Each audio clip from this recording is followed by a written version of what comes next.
In the nascent years of the smartphone revolution, when app stores were a digital Wild West, a simple idea emerged from a virtual alleyway. It was 2010, and a talking cat was about to become a global phenomenon, changing mobile entertainment forever. This wasn't just an app, it was a character, a digital companion for millions. His name was Tom, and his simple ability to repeat our words back to us in a funny voice captured the world's imagination, building an empire for his creators, Outfit 7. But as the years passed, the landscape shifted. By 2016, the company that built him decided it was time for a change, a relaunch designed to modernize their star for a new generation. What they didn't anticipate was the fierce loyalty of the original fans. The new design was met with immediate and intense backlash. Accusations flew that the soul of the character had been stripped away for a more commercialized version. In the face of this digital uprising, the creators went silent, but the community refused to be ignored.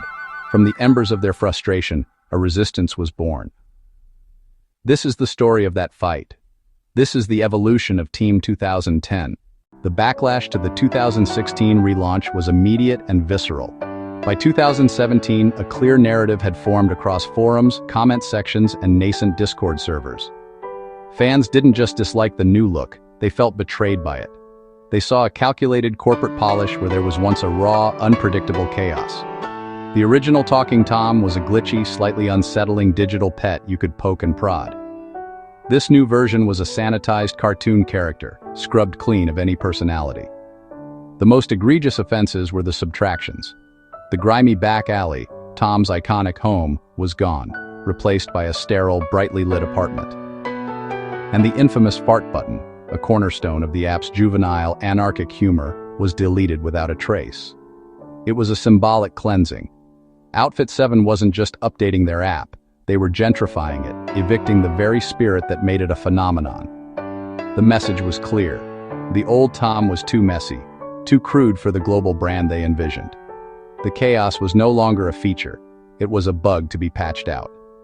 As the official app moved further from its roots, a digital preservation movement began to stir. By 2018, a new kind of creator emerged, the Talking Tom archivist. Nostalgia-focused YouTube channels became digital museums, curating collections of screen-recorded clips from old, often jailbroken first-generation iPhones. They weren't just posting gameplay, they were performing a kind of digital archaeology, unearthing lost media. These channels were a direct response to Outfit 7's corporate amnesia. While the company tried to bury the past, fans were painstakingly reconstructing it, one grainy video at a time. The alley, the fart button, the clumsy animations, it all lived again. Not in the App Store, but in these fan-made archives.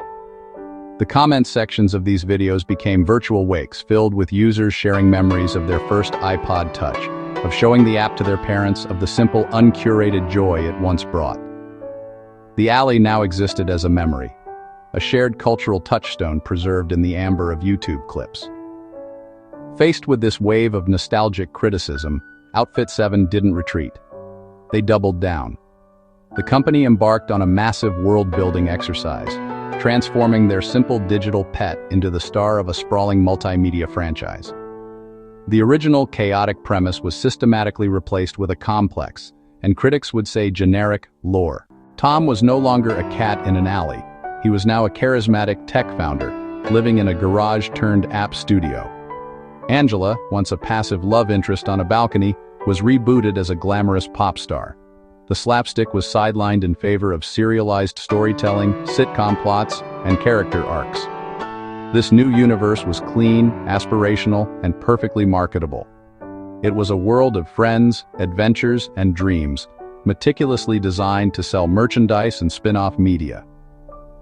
The raw, interactive humor of the original app was deemed obsolete, replaced by the passive consumption of a family-friendly narrative. The unpredictable pet had become a predictable protagonist. With the new lore established, the floodgates opened. The Talking Tom universe expanded not with innovation, but with imitation. The App Store was flooded with a seemingly endless series of spin-offs. Talking Tom Gold Run, Talking Tom Jet Ski, Talking Tom Hero Dash. Each one was a reskin of a popular mobile genre, primarily the Endless Runner. The unique, albeit simple identity of the original app was completely erased, replaced by a homogeneous sea of clones. The alley wasn't just gone, it had been paved over and turned into an infinite, three-lane highway. These games were designed for retention and monetization, filled with daily rewards, premium currencies, and cosmetic upgrades. The goal was no longer to make you laugh, but to keep you playing, and hopefully paying. The franchise had become a content farm, churning out familiar experiences with a Talking Tom skin. The cat was now a brand, and the brand was everywhere. For years, this status quo held. The criticism from old-school fans echoed quietly in the corners of the internet, a constant but faint background hum against the overwhelming noise of the franchise's commercial success. The archivists continued their work, but there was no organized resistance, no unified movement to demand a return to form. The alley was remembered, but it was not defended. It became a piece of lost media, a fond but distant memory for a generation that had grown up. The new, younger audience only knew the polished corporate Tom, the hero of 100 spin-offs. The original chaotic cat in the alley was a ghost, a story veterans told, a relic of a bygone, messier era of the internet. The fight, it seemed, was over before it had even truly begun. September 2025. In the sterile, algorithmically smoothed landscape of the new web, a fracture appeared. A ghost stirred in the machine. The alley team was born, not in a physical space, but in the encrypted back channels and forgotten forums where the old internet still breathed. They were digital archaeologists, driven by a shared, burning nostalgia. They saw the corporate sanitization of OG Tom not as an upgrade, but as an erasure, a digital lobotomy performed on a beloved icon. Their mission became a sacred duty, to preserve the past before it was rewritten entirely. Fans raided the digital graveyards, sifting through defunct hosting services and corrupted hard drives, searching for fragments of the source. They archived every byte, every pixel, every glitch. They declared the blink sacred, that single, unintentional frame of animation that gave the crude model its haunting, almost human quality. In their clandestine archives, OG Tom was restored in spirit, a defiant ghost reassembled from the discarded memories of a forgotten era. October 2025. Preservation wasn't enough. The team's reverence curdled into rage. A new faction emerged from the shadows, arguing that defense was a losing game. It was time for an escalation. The archives were weaponized. They crafted profanity payloads, aggressive code hidden within seemingly innocent image files of OG Tom, designed to disrupt and deface the new sanitized platforms. And in a masterstroke of digital necromancy, they resurrected Bonzi, the long-forgotten purple gorilla, the embodiment of early internet annoyance. He became their chaos companion, an unpredictable agent of disruption unleashed upon the pristine corporate gardens. The resistance upgraded its tactics from preservation to active sabotage. They weren't just saving their memories. They were attacking the future that had tried to erase them. The alley was no longer a museum. It was an armory. November 2025. The chaos was intoxicating, but it came at a cost. The message was being lost in the noise. The profanity and digital vandalism alienated potential allies, painting the resistance as mere trolls, not preservationists. A schism formed. The purists, the original archivists, argued for a return to first principles. They contended that the spirit of OG Tom was one of quiet defiance, not screaming anarchy. A painful but necessary reversion occurred. The profanity payloads were meticulously scrubbed from their systems and archived as a cautionary tale. Bonzi, their chaotic agent, was respectfully sidelined, returned to his digital slumber. The focus shifted back to the core belief. The alley's purity was its greatest strength. The raw, unpolished geometry of OG Tom, the silent, unwavering gospel of his thousand-yard stare. This was the true weapon. The resistance rediscovered its soul, not in aggression, but in the unwavering stoic truth of the original artifact. December 2025. The retreat from chaos was not an end.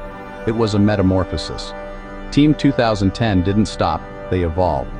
Instead of a finale, the resistance expanded with newfound clarity and purpose. The raid spread from niche forums to mainstream social media platforms, not with code, but with culture.